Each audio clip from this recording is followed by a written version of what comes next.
All right. Hi, everybody, and welcome to Common Narrative. We have a full house here virtually on StreamYard, streaming on all of your Facebook and YouTube channels. I am Crystal Haynes, and we are on Spark FM. And for folks who have been following our work, you know what we do here on Common Narrative. Every Sunday at noon, we get into the conversations behind the news headlines and examine the media's effect on perception and civic engagement across all lines of diversity. And the Center for Teen Empowerment is presenting their 29th annual Youth Peace Conference, Senseless Smoke. Now, you guys may have been seeing they've got a huge media push on this. Lots of folks who are involved in this conference. 29 years they have been addressing violence in the community, and the young people have been leading the way. Senseless Smoke is a two-day conference kicking off the summer 2021 campaign promoting peace through the power of the people. The conference is Wednesday on May 26th and Thursday on May 27th from 5:30 to 7:30 on both days. So make sure that you register for this event. We're going to be dropping it in all of our social media links and everything like that, so you guys have no excuse not to join the work that is happening. So today, I'm sitting down with the organizers, the folks who are bringing all of this together to talk about their lived experience in the community and what needs to happen to address violence in the city. We have Abigail Forrester, the Executive Director of Teen Empowerment, Willington Valletto, the youth organizer with Teen Empowerment, Sharon Robert Bridgman, also part of the TE team, and also Ariella Taylor is in the house. Y'all, thank you so much for joining me this Sunday. Thank you for having us. Yes, it's a pleasure to be here. So we're going to play the trailer because the Senseless Smoke is also, has video components, multimedia components. But I want y'all to talk to me a little bit about this effort. 29 years you guys have been trying to address this particular issue in the city. Talk to me about the conference and what you guys have been working towards here. Yeah, I'll start us off here. Thank you for having us, Crystal. This is an exciting opportunity for us. I want to recognize all of my colleagues here, Robert and Sherry Bridgman and Willington and Ariella. This has been a very sort of like pivotal year for us coming out of COVID and the pandemic and the quarantine, and really being at the table with the city of Boston and other CBOs, just talking about the uptick in violence. Many people don't know, but the sort of like the data shows that like we are at a uptick earlier than usual based on people sort of coming back out into the community during the pandemic. There was a lot of violence going on, but one of the things that we have found as an organization, just being at the table, we're tired of hearing about how many incidents happen. Right? The question is like, what are we going to do from a preventative standpoint to really address the mindset and some of the issues that are going on in our community? And so for 29 years, the Center for Teen Empowerment has been at the center, no pun intended, of like trying to intervene in violence and doing a great job. I mean, in the 90s, we were part of what was quote unquote called the Boston Miracle, and one of the only agencies at that time that really strategically looked at how do we pay young people to bring their voice and their strategy and their level of peer influence to the violence issue to mediate. And so since then, annually, we have had a peace conference that capstones all of our work in a theatrical sense and in a organizing sense, bringing both of our sort of core components together. One is our core programming, which is to focus on youth organizing and helping young people unpack the issues that they're dealing with, and then bring those issues into sort of an events forum that informs their peers and the communities, and then facilitate discussions between adults and young people around how to best address those issues. The other component we work on is TE Studios, where we sort of build out original pieces of productions. One is you'll see in this movie, we have an original soundtrack that is created and developed by young people in teen empowerment. But then we also have taking a sort of skit that we did. It was an online sort of virtual series, a speaking series that we did, audio series that we did last year. But now Cherry and Robert has turned that into an actual movie. And so it's really about how do we address the mindset. Things are different now really quickly around violence. So when I was coming up, when we were coming up, violence was about territorial issues, gang violence, drugs, and all those things. And now it's really like we're living in sort of like, sad to say, a culture of violence where there is this idea that conflict resolution is immediately addressed and dealt with by hurting someone. And so what we want to do with Stop Senseless Smoke is really speak to the minds of young people and adults, quite frankly, to say, how do we sort of take control of this? And this is not an issue that we're relying on law enforcement to address, but we want to bring back the power to the people and say that we are the ones who need to promote peace and take ownership for our children, for our babies, for what's going on in our community, so we can create a level of peace again in our communities of color. So talk to me more about that. Like, how do you put together a conference where you can engage folks on a topic that honestly can be very difficult to unpack? Yeah, I mean, I'll turn it over to Sherry and Robert, but I think that first and foremost, it's really speaking to the core of the issues that exist, right? I think the problem is many a times we sit in a bubble, especially as organizational nonprofit leaders who are trying to address violence and come up with strategies without the inclusiveness of those who are involved or those who are being impacted. The difference with teen empowerment is that everything we do, even the skit on this movie, and Robin and Sherry will talk about this, has started with young people saying, these are the issues, and if we're going to develop and create a movie, these issues need to be in the skit and the layout of the script in itself. And then Robert and Sherry, and I'll pass it to you all, take that script and turn it into some content. So Robert and Sherry, you want to speak to this as well? Absolutely. Let me just quickly say that, through this pandemic, we've all been stifled in terms of the type of work we were doing because, it kept us in this little bubble and not being able to go out and not be able to, we could not have our peace conference last year because of the pandemic. And we decided to not allow that to stop us. We decided to turn our live show, which would have been held at the Paramount Theater, which we've done in the past several years. It would have been held at the Paramount Theater. Since we couldn't do that, we turned that theater production into an audio series, in which we did last year. Now we've taken that audio series and we turned it into a movie. We are new and young movie producers, so hopefully you'll enjoy this movie. But we know that our young people are extremely talented, and we knew that we could pull this off because of that.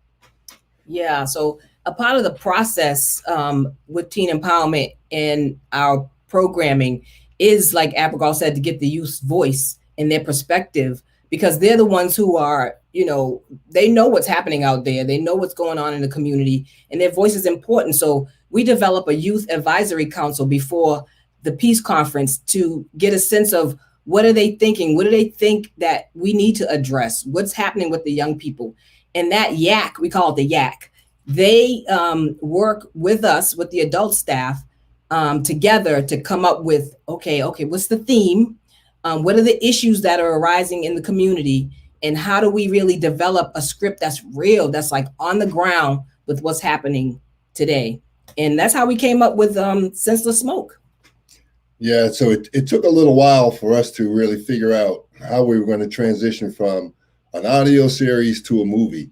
And so we sought out some help from some professionals who gave us some advice on how we needed to do this. And we went forth, and it's important that nothing should stop the work of civic engagement. Nothing should stop the work of social justice work. No pandemic and nothing else should slow us down from the task at hand, which ultimately is the saving the lives of our young people in the streets. So that is why we push forward. We continue to work hard at producing the audio series and now the movie, and hopefully people will watch it. I'm wondering if you have anything to say about the process of the Youth Advisory Council, thinking about what the script should be about, what the storyline should be about. No doubt. I believe that that whole part of the process was actually very important in just grounding just everyone involved into what we were actually trying to communicate with this film. And again, that is to get down to the nitty gritty of the issues that we face in our communities and provide art for justice. And I think just getting into the process in a way where it was very hands-on for me as a young person. I was involved in just the whole. We got to sit down and just listen to the whole audio series again, and just really focused in on the issues that we really wanted to highlight. In this film, such as education, and how that plays a part in just setting up a school to prison pipeline, and creating certain mindsets for these young people, that creates sort of this senseless smoke that we continue to deal with. So I believe that it's been a really like just intense, fun process, seeing how we've all grown into these characters, because these characters are like based on really everyday people that we see, that deal with these issues, but no one takes a chance to understand their stories. So yeah, I would say that the process has been, for me, a very passionate one, and it hits very close to home.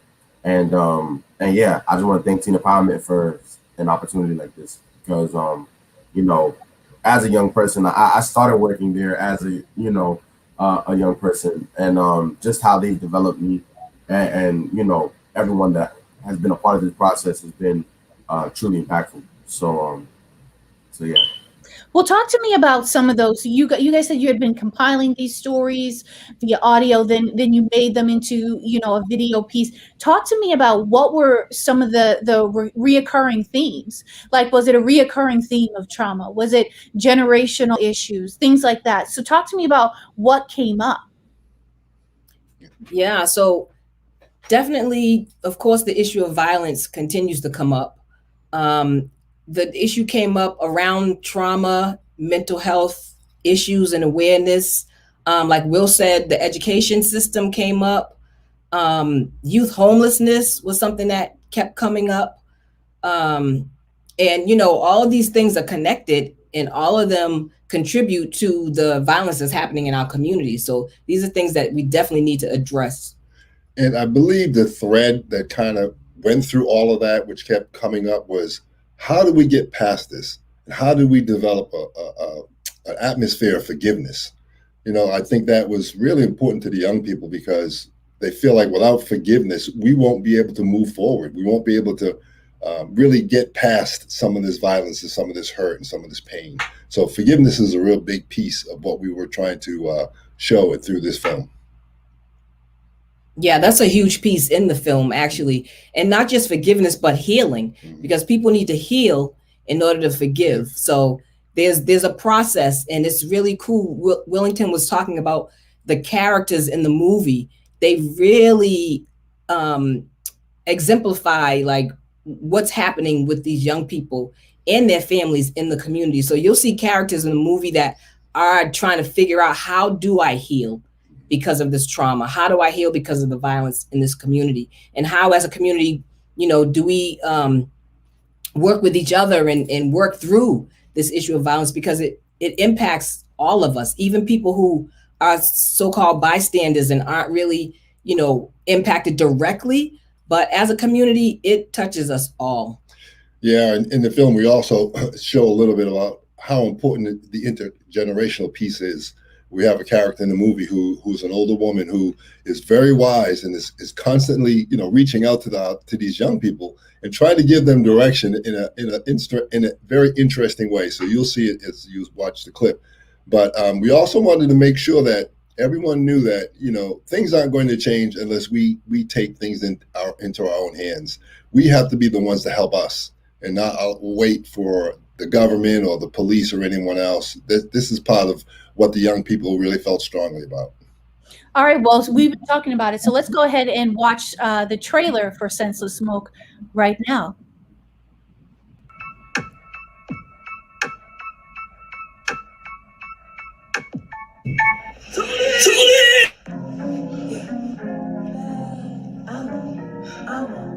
I am what you call what you call a living black. Black boy. What happened to Tony? That happened to anybody, right? Come on, bro. You know that, bro. It's like we live, man. Listen, I already told you, I'm not with that no more, bro. I never had my feet in that. Maybe for a quick second. So can I catch you in crib or not? Yes, that's fine, Quan. But what if 10th Street or L Street, like, they can't be know you staying at my crib and staying with me. Like, Smoke better be coming our way, bro. Like, listen, I ain't worried about Monty, and I'm definitely not worried about little Trey, all right? And I don't got a problem with that as long as you don't get crazy. Walking around in my hood, they claim us is no good, misunderstood. I stand on land of slaves, all my soldiers be brave, live to maintain. We grew up in this pain, red line hop on that train, stop on my brain. Shooters, police, and gangs, look, I see guns that go bang, guns that go bang. Like, I'm just trying to do what you did out here, you feel me? Like, you really held your people down. Imagine if me, you, everyone on L Street, everyone on 10th Street, all came together, used our intelligence, our loyalty, our street smart, we'll get the life that we deserve. you know, I heard they saw the shooter say senseless before they shoot Tony. Single mom, no dad. Got problems? Too bad. Too black? Don't care. You poor? Welfare? Start don't matter when you make it to the finish line. When you grow up, don't leave your people behind. It ain't nobody gonna do it for us, but us. So talk to me a little bit about the images we were seeing, the interactions, the particular scenes. Yeah. You want to talk about your scene, Will? Yeah.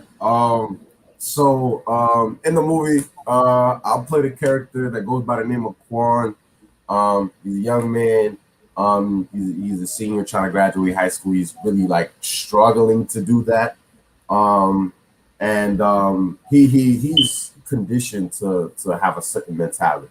Sort of what you're seeing throughout the film is sort of his thought process sort of go through an evolution, if you will. And but he's still sort of you still see him trying to figure his way out of it. You know what I'm saying? Just to say the least. I don't want to get too into the film. If you want to really find out, tune in May 26th. But I think what you see is just these characters interact with one another in a way that's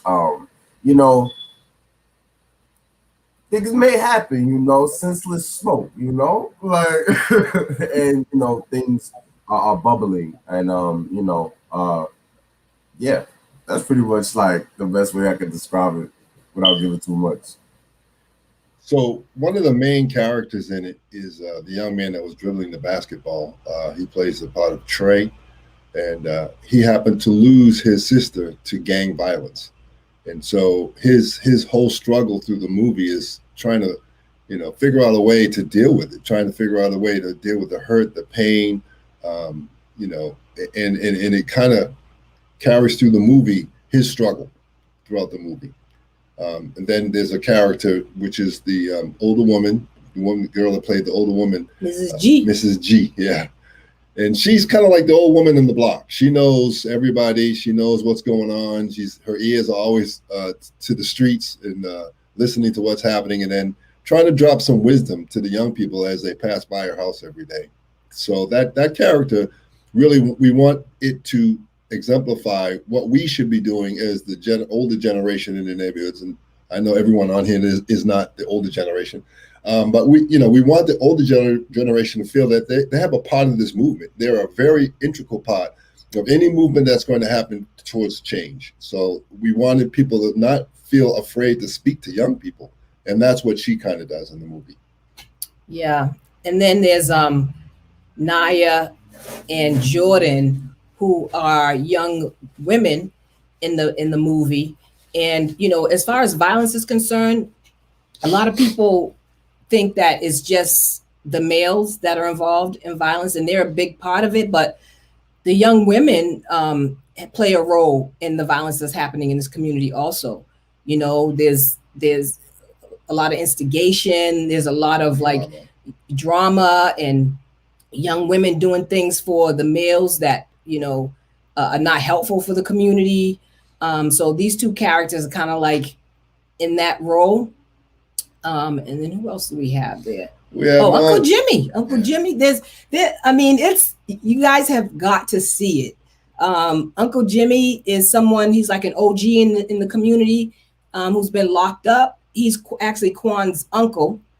And he is learning a lot just through the process of being gang involved, like in community OG, and then going to prison, and what is the impact he can have in the prison, and what's the impact can he have outside when he comes out. So, you know, it's dropping a lot of gems for us as a community.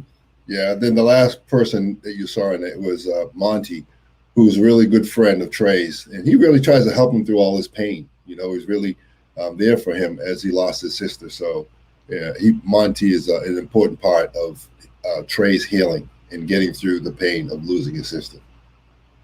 So that kind of completes. Yeah, yeah. You know, I want to speak to this piece about, you know, the young male experience, oftentimes young male of color experience, and the young female of color or female experience when we're talking about youth violence and addressing that. And Ariella, I know I want to bring you in as well on the conversation about in working in community with teen empowerment. What has been your experience with those different types of ways that, you know, young Black men and women experience violence and trauma in their communities? Yeah, so hi, my name is Ariella. I work with the Boston Community Action Team with Teen Empowerment. So we focus on voter advocacy, and we're going to be more so talking about politics and gun violence in the community.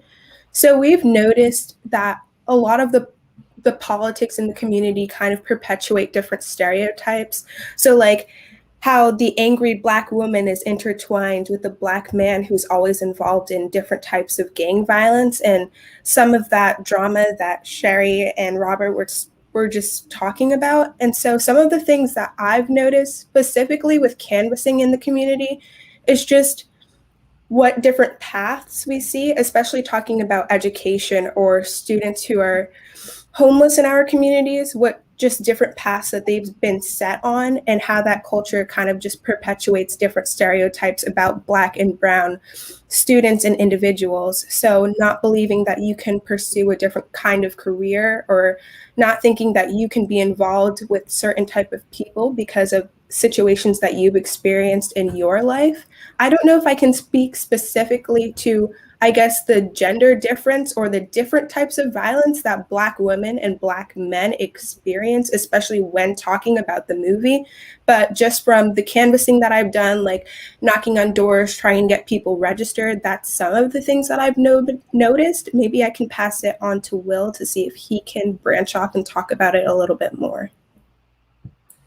Yeah, I mean, definitely. I think the story definitely goes to highlight how these things sort of happen, and sort of the particular roles that you know, both parties play in the senseless violence that happens in the community. I think just from my personal just point of view, I think like for me, like as a Black man and somebody that is a part of this community, like I'm always somebody that just has this big feeling of being a target all the time. So and you know, it sucks when it feels as though like it is sometimes like my own community turning against me. And you know, and I think like, you know, especially like the violence like just happens towards women. I feel like just like there could never be a big enough spotlight on it. There could never be a big enough just microphone to the voices that need to be heard about it. And yeah, I just think that how those things all happen in general. It's it happens in a way that like it doesn't get talked about often, and I hope that this film really communicates like in a very authentic way, just how these things can occur. Yeah, absolutely. And I know, Abigail, you have to jump off because there's a lot to do for this conference. So I want to thank you for joining us. And as we sort of, part of what we do here on Common Narrative, and I don't know if you'd like to wrap up and make any other last comments before we have to jump off the show. Yeah, just two quick things. I think to the point that both Ariella and Wilmington was making, and Sherry and Robert, I think there's a couple of ways that like young ladies play a role in this, right? Sometimes they are sort of like residual damage in the sense that they are dating young men who are involved in the violence in itself, and they end up getting caught up in one way or the other because law enforcement sometimes has no discretion. If a young lady's in the car with a young male and their guns and drugs in the car, they seek to charge and turn them against each other as a means of trying to get to the goal that they have, which is to incarcerate someone. So this is another way that young ladies are being involved. But also, like, the reason why I use the word culture of violence is because now what we find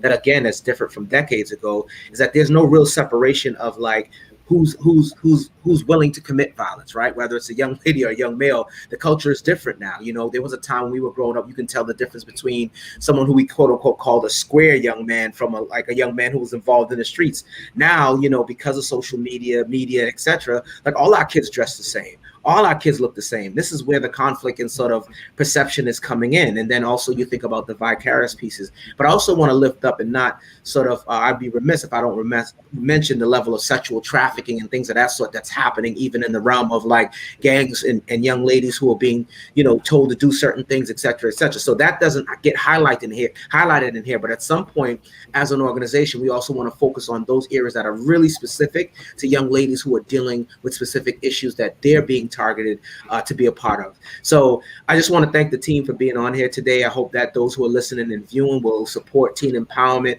because we need your also financial support. This is also a part of a fundraiser as well, because our annual Peaceful Conference also ties into some level of fundraising to support the work we do with young people. We hire young people as employees of the organization for the work that they're doing. So they're not just working in a sense of trying to do something meaningful in the sentiment, but we're also providing financial support, which has been even more critical coming out of the pandemic, given the fact that many of the young people are associated with families that have actually lost jobs. So definitely want to thank you, Crystal, for having us, and I know the team will continue on to do a great job. I'm going to jump off because I have a few other things to take care of, and tune in on Wednesday, May 26th, Senseless Smoke, promoting peace to the power of the people. So appreciate you all, and thank you for having me. See ya. You got it. All right. Well, thank you so much. I do want to also, part of what I was trying to say before is part of what we do here on Common Narrative is to examine what effect the media has on a public perception, civic engagement, and how people actually address these particular issues. And I'm curious as to what each of you reflect upon when you watch the news at night, when you see posts on social and other places. What effect does the way that the media covers these violent events have on the way that people perceive the violence in their community? And also, and I'm terrible with compound questions, but I'm going to do it anyway. On top of that, how do you think that plays into some of the trauma that young people walk away with after these events? And you guys can jump in wherever you feel like you want to say something. All right, Ariella, hit me. Yeah, I can start. So I think that the way the news portrays certain violence that happens in our communities really just creates this kind of internalization within the Black community, like specifically what Mr. Abergall was talking about. Black women are sexualized at such a young age, which leads us to just join certain environments and be in certain places that allow us to go missing. Like there's like 66,000 Black women who just have unsolved cases in the United States as to what their situation is. And I think that portrayal really starts to it's just a really big comparison. Violence that happens in a Black community as compared to a suburban or white community is very different. We're not taught to look at the situation as if we are victims of certain violence or certain violence was imposed on us, but rather that we're making active choices to be a part of that violence, or we have a choice whether or not to be involved in that violence. And I think that it's really because a lot of the people who are portraying and who are a part of this media don't really understand what senseless smoke is, like what it means to be growing up Black or as a person of color in a community, like being, again, like homeless and having to go to school to get an education. Your parents, like Mr. Abergal was saying, lost their job during the pandemic, and you're trying to provide for your family. It's that generational wealth and circumstances that we've been put in for a very long time that just create sort of this violence that just isn't properly contextualized in the media. Whereas, so when we start to have conversations outside, or when we start to have politics or talk about this culture, it's always having to re-explain it again, or say, like, for you, it might be this situation, but for me, my family has been struggling with this for a while. That's what I wanted to say. Yeah, I definitely agree. I think that sometimes, and I appreciate this platform, Crystal, that you're providing, because you're giving a different perspective and a voice to, issues of Black and brown people, youth, and their families. So this is different. But I think in general, the media tends to show Black youth, Black people as the problem, like that's how we're portrayed, is that, we're in these situations because, we want to be, or because, we're perpetuating it or whatever, instead of really looking at what's underneath what you're seeing, in the media. And I think the focus is the wrong thing. I think, the media focus allows people to focus on and look at, okay, this is happening in these communities. The violence is happening, just people seemingly not caring about their communities is happening because it's these people's problem, it's these people's fault. And I don't think that the media really gets underneath that and looks at the big picture of why these things are happening. And that's a problem. That's a problem, because I agree with Ariella. I think sometimes as a people, we internalize that. We're seeing this too in the media, and we internalize it. Yeah, and it's unfortunate that it's less than 3% of the young people that are involved in some of these violent acts. And then there's 97% of the young people who are doing some great things in the community and doing some outstanding things in school and in colleges. So it really does make it seem as if, as a people, we are just derelicts. And that's what they want to portray as Black people, as just derelicts and not worthy of anything other than the negative treatment of the police. So that's what they portray. What do you think would make it, what do you think will actually get to addressing, making sure that these negative stereotypes don't continue to be perpetuated? Is it more representation in the media in terms of people of color, of different backgrounds? Is it basically the viewers, the people who are watching? And I've had this conversation before with my colleagues about, the viewers are a consumer, and consumers have power.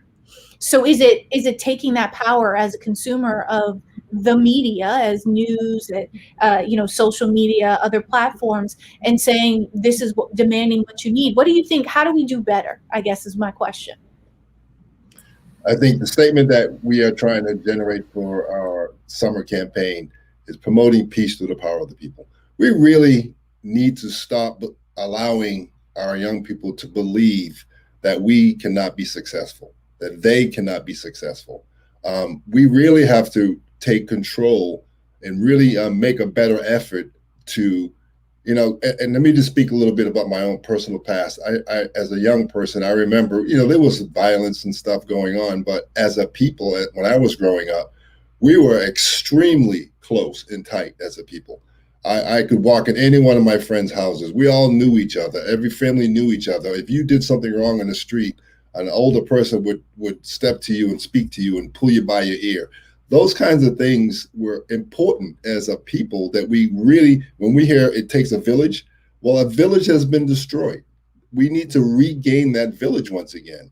We need to take charge, and we really need to believe that we can be the power. We can be and do have the power if we choose to use it.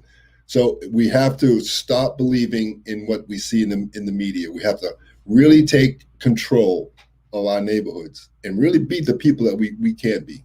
Yeah, and I think that some of the work that Ariella and the BCAT is doing is really getting out into the community and getting people to be civically engaged, getting people to vote, getting people to understand who are the city officials, the people within these campaigns that they're working for us as a people. And I think that challenges the media when the community is aware of what's happening, is aware of the power that we do have, and we as a community can influence the city officials, the public officials, the media.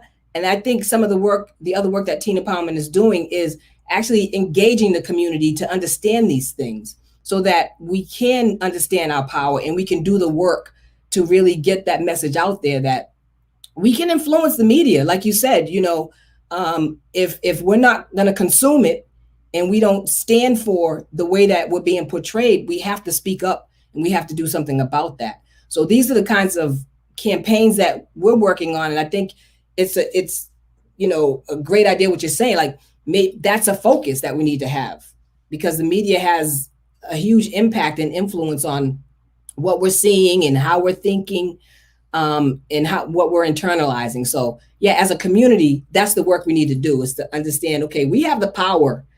The media, needs to listen to us. It's like they only can air what it is we're putting out there. So perhaps we need to do that a lot more, to put out the fact that we have power, that there is influence in the community.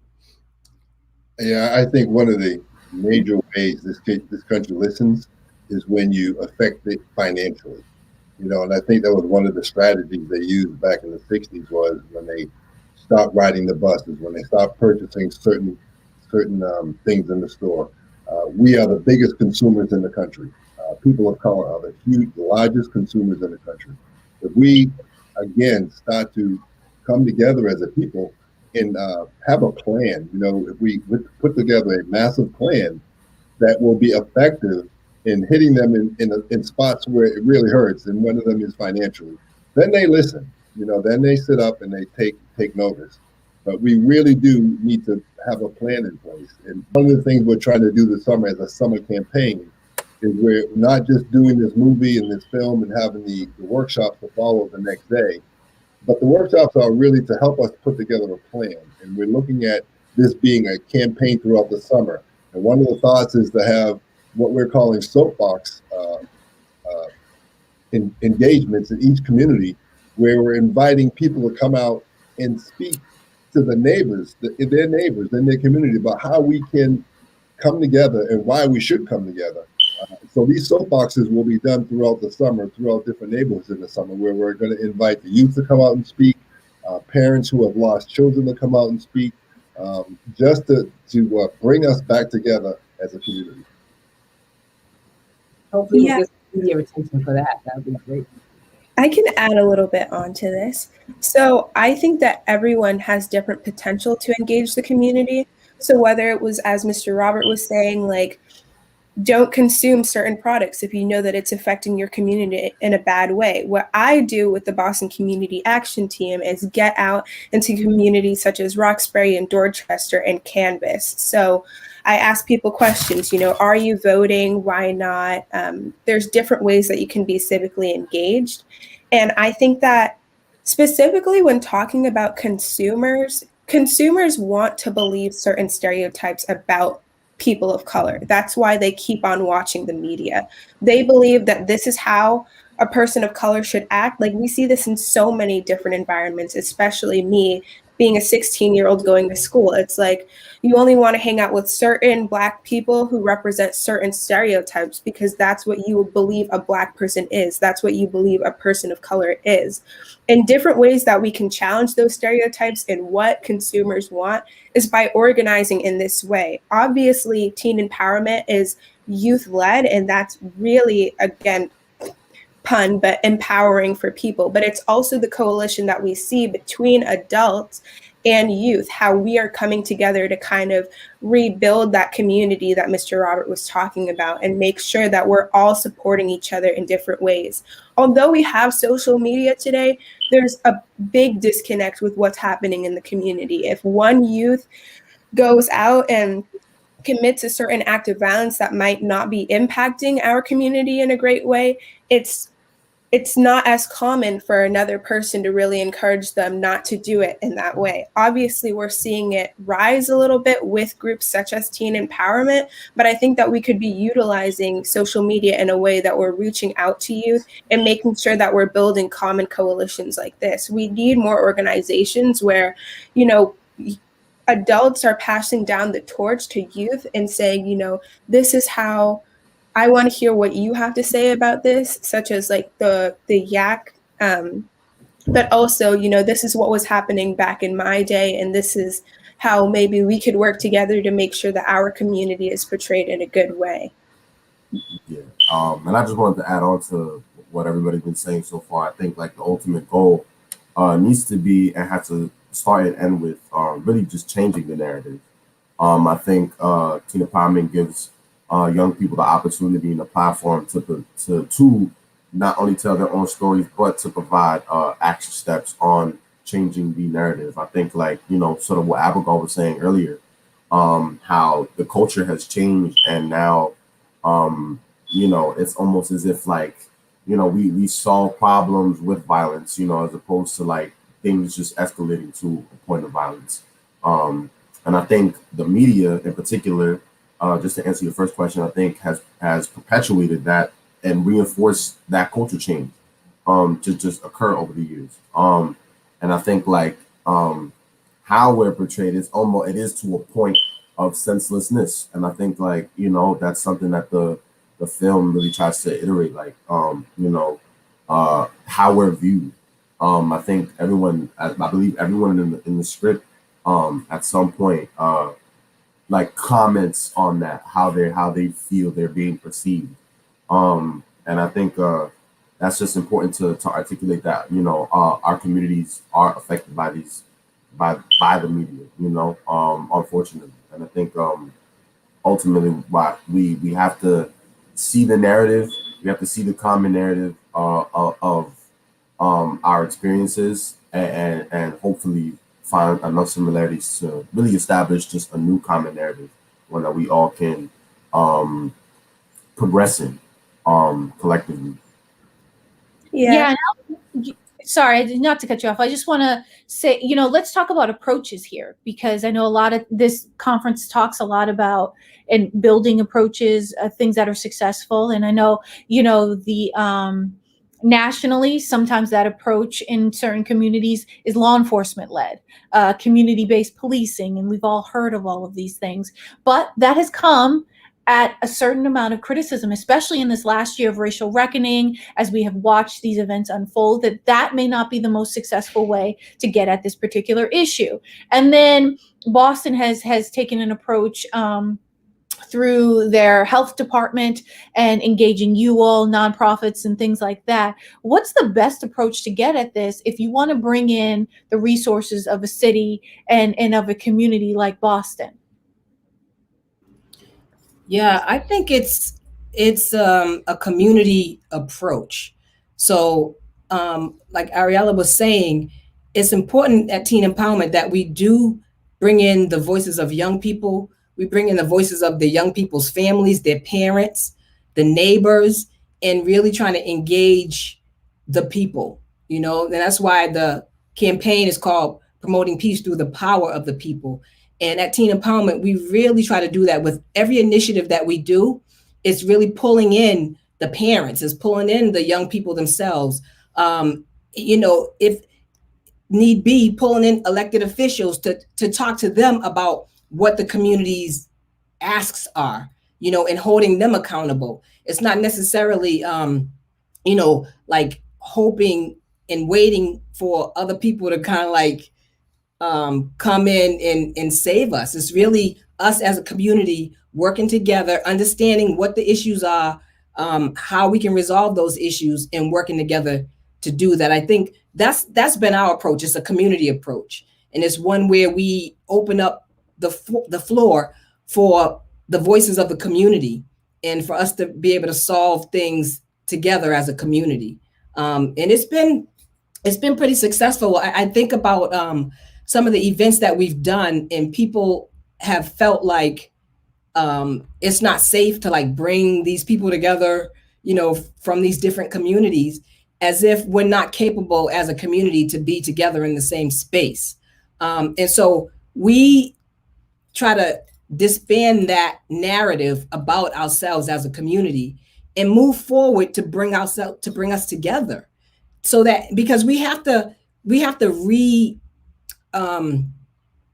redefine what the narrative of our community is. Nobody else is going to do that. They're going to continue to perpetuate that narrative.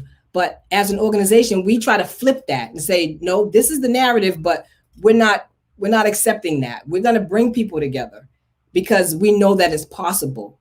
And so I think that that's a huge strategy that's very important, is to not, you know, not believe those stereotypes and those narratives, and not be fearful to engage each other, because I think there's a lot of fear in there. And so people don't do it because they're like, oh, you know, this is not going to be safe.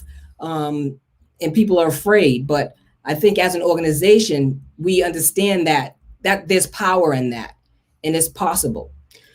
Yeah, I think that's one half of the battle, is to, you know, make people believe and understand that that is possible. We have done it, and we can continue to do that, continue to bring people together, because we as a people are able to do it, and we've shown that. But I think the next step is not only just to come together. Now let's come together and do something that's going to be life-changing, life-saving. And that's why we're really pushing this campaign this summer. We want to now bring people together to come together for a common cause. And that cause is to really reduce violence in our streets. And I think as most people, when you see something that's done and it's successful, then you have a real opportunity to start to believe. You really begin to believe that we are capable of doing this. So that's why it's important this summer that we have this campaign, that we bring these communities together, that we have these soapboxes, and people are enjoying themselves, but we also want to make it as a plan of action, so that we can show that we as a people can come together, and there is power in us coming together to stop the violence in our neighborhoods. You know, one of the ways that most organizations, when they set up and they want to build the best security alarm that they could possibly build, who is it that they seek to build those security alarms?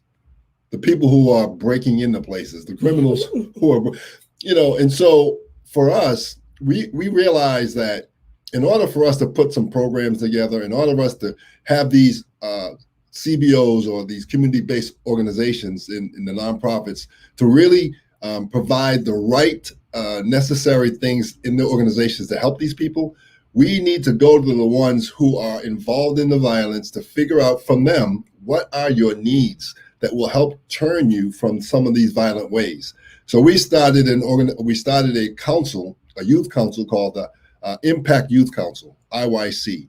And this IYC was designed to hire and pay young people who are currently incarcerated and or in the streets to sit on this council and to give us the insight that we need to understand their needs, and then letting us take those needs that they talk about and then, you know, turn it over to these community-based organizations that are working with young people. So the IYC is a 10-week program. We're hiring young men and women who are involved in crime or violence or are incarcerated. We've gone into some of the institutions to talk with them, to allow these young people to go on a virtual council once a week, and really give them an opportunity to be on this council without showing their face on the screen or without putting their name up, but we just want to hear their voice in terms of giving us the information that would be helpful for us to put programs together or to put needs together that will help them to find alternative ways of living their life. So that's an important piece, is to get it from the mouth of the young people as to what they need, rather than us thinking of what could be best for them. So, right. But my other question is what role does law enforcement play in all of this? How do you loop them in a way where people feel safe? That's a good question. I think one of the long-standing questions is, how do we get? It's not just about how we get them involved, but how do we change their mindset on how to respond and react and to integrate themselves into the communities of color? Because I think they also have that negative mind frame, the negative mindset that people of color are less than. So in order to involve them, there's got to be some training. There's got to be some really chosen specific ways of helping them to understand how to work in the communities of color, and to be understanding of what we're trying to do as a movement and as a people. So I think there's a lot of work that has to be done there, because the trust has completely been gone with trying to depend on the people we pay to protect us. That trust is not there. So that has to be regained and rebuilt. Yeah, I think systemically there needs to be work done in the police departments. And I think there's been a lot of work done with police and community. We've done work with the police. And I think that some of it is valuable, is very valuable, but I think structurally that system needs to be revamped. And I think once we do that, then it would be more effective when communities and organizations are engaging with the police. But if structurally things are not sound and they are, don't represent justice in the right way, then I'm not so sure that, it's going to be as effective if we're working directly with police in the communities. It's a system that needs to be dismantled and rebuilt. Yeah, I think even when they start to hire police, even from the beginning, it should be similar to what you have to do to sit on to be on the panel of in a jury. There should be a certain amount of questions, and people should be vetted to make sure that their mind frame is in the right place before they become even entered into the police academy. So there's just a lot of work that needs to be done. It's similar to the school systems. We're working in a school system that was created 300 or 400 years ago, and we're still basically running the same system. Here we are 300 years later. The school systems haven't changed in a really long time. And so that there's, similarly with the school systems, similarly with the police departments, similarly with just the economic system itself, is it all needs to be revamped. It really needs to be a whole change in the system. Ariel and Willington, I want you to jump into as the young folks here, what do you think will get through to your age group? Is will law enforcement an aversion? Like when they do these community events and things like that, I know that Teen Empowerment has worked with the city on many different ways, different departments on this kind of work with young people. What actually reaches you and what makes you feel safe? Well, first, to jump off what Ms. Sherry was saying earlier, your legislature is supposed to serve you. So I think we need to make sure, especially youth, you can always be involved in making sure that your legislature reflects you and the values that you want to preserve in your community. Having people who look like us and who represent the same values as us can really change certain cycles and certain stereotypes that are being perpetuated in our communities. I think that something that would reach me is just a different integration of information in the school system. A lot of counselors and teachers, they're not able to really understand where youth are coming from or their personal experiences within their community, which sometimes makes it harder for them to learn or for them to be educated. I think like what speaks to certain youth in our communities is different than what speaks to certain youth in other communities, and just making sure that we're culturally competent is a really good way to change some of the cycles that are happening in our community. Like civic engagement, that needs to be integrated at such a younger age. Things when we're talking about like senseless smoke, certain violence that's happening in our communities, this needs to be talked about at a young age, not only in Black and Brown communities, but in white communities as well, because they need to understand how they're a part of the problem and how they're perpetuating certain stereotypes, which make youth in the communities just internalize a racism or internalize certain stereotypes about themselves. Like a lot of youth feel like they're not valued or they're not worthy because of how the media has portrayed them. And because of certain consumerism that happens, like we want you to look this way, or this is how Black women should be framed. Like so many Black women are just viewed from a young age as like being older or more sexually active because of those different stereotypes that are happening. And if we were taught that at a young age, rather than some of the false history that we've been taught from this, as Mr. Robert was saying, 300-year-old system that we're still being educated by, I think that that would change a lot. I know that we don't have a lot more time to talk about this, so I'll pass it on to Will.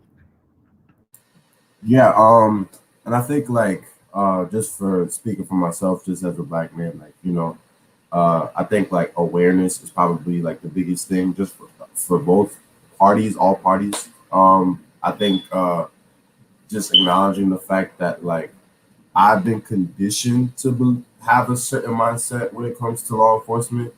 And I think law enforcement has probably been conditioned to have a certain mindset about just people like me. And I think just sort of having that conversation about sort of the history that comes from that mindset, and realizing consciously always making the effort to want to work towards it, and being aware that we're working towards it together, I think is a major key. And I think like, how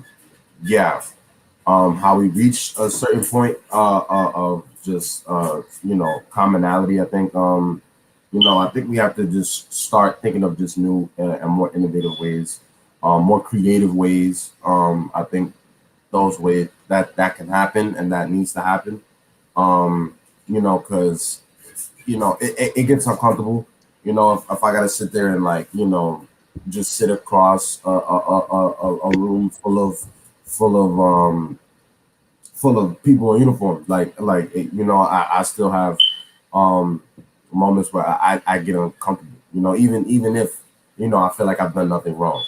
Even though I haven't done anything wrong, like you know what I'm saying. So like, but just that simple, like, but again, it's acknowledging that, like, again, I've been conditioned to have a certain mindset.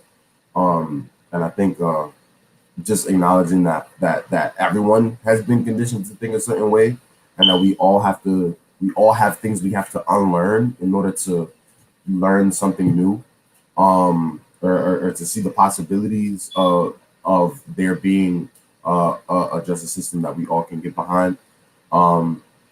But yeah, I think just there's a certain a level of awareness that has to come with it, and effort. So. Yeah, and I know we have a couple more minutes in the show, so I want to make sure that we get to some of the key points here. And I know Ariella wanted to add some more things, and then let's talk about the workshops. And because we always like to leave folks with action items. That's part of what we do, and that's how we create change. So Ariella, I'm going to have you jump in here next, and as we wrap up, why don't you guys give us some closing thoughts and some call to actions? That's what we want to do here.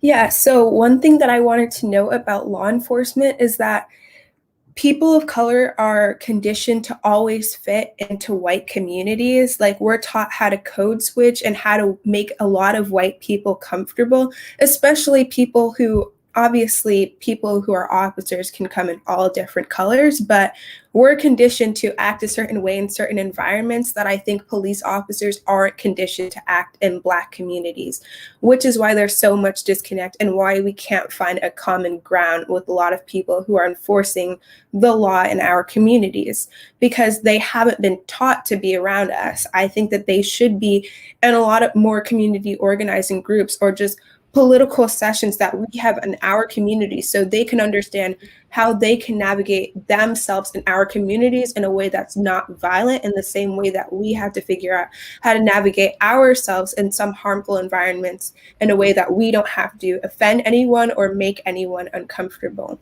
My group, so the Boston Community Action Team, we are going to be presenting a politics and gun violence workshop, which talks about certain legislature and political members in our community, what their stances on gun violence are and what their experience has been in it and how they want to change it in the future.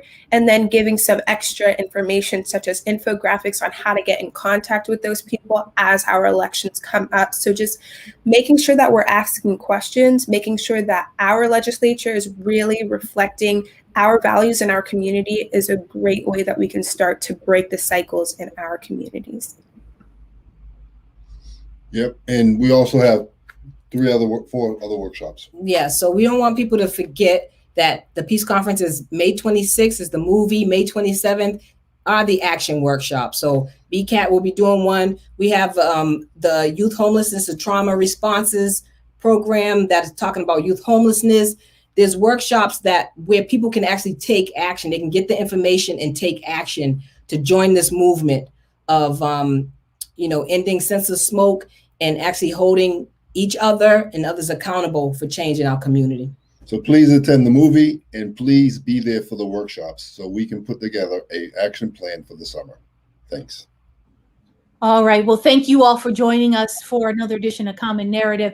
Abigail Forrester, Executive Director of Teen Empowerment, joins us for the first half of the show. Wellington Valletto, a youth organizer. Sherry and Robert Bridgman, also part of the team, and they put together the Senseless Smoke movie and video. And of course, Ariella Taylor, all part of this organization, this group, the folks who are creating this Peace Conference. The Peace Conference, again, is Wednesday and Thursday. There's going to be information on our website, all our social media platforms, so that you all can register. And I do highly recommend that you register 5:30 to 7:30 on both of those days. Extremely important information. Be a part of this movement. Our social media handles, commonnarrative.media, that's our website, Twitter at Narrative Common, Facebook and Instagram at Common Narrative Media, and of course, Spark FM online here. And if you missed the video part of the show or any part of this video piece of the show, we are also on your Apple and Spotify as podcasts, so you can re-listen to this show, and I highly do recommend that. So for now, I'm Crystal Haynes for Common Narrative on Spark FM. And remember, knowledge is power and power is change. We will see you next time.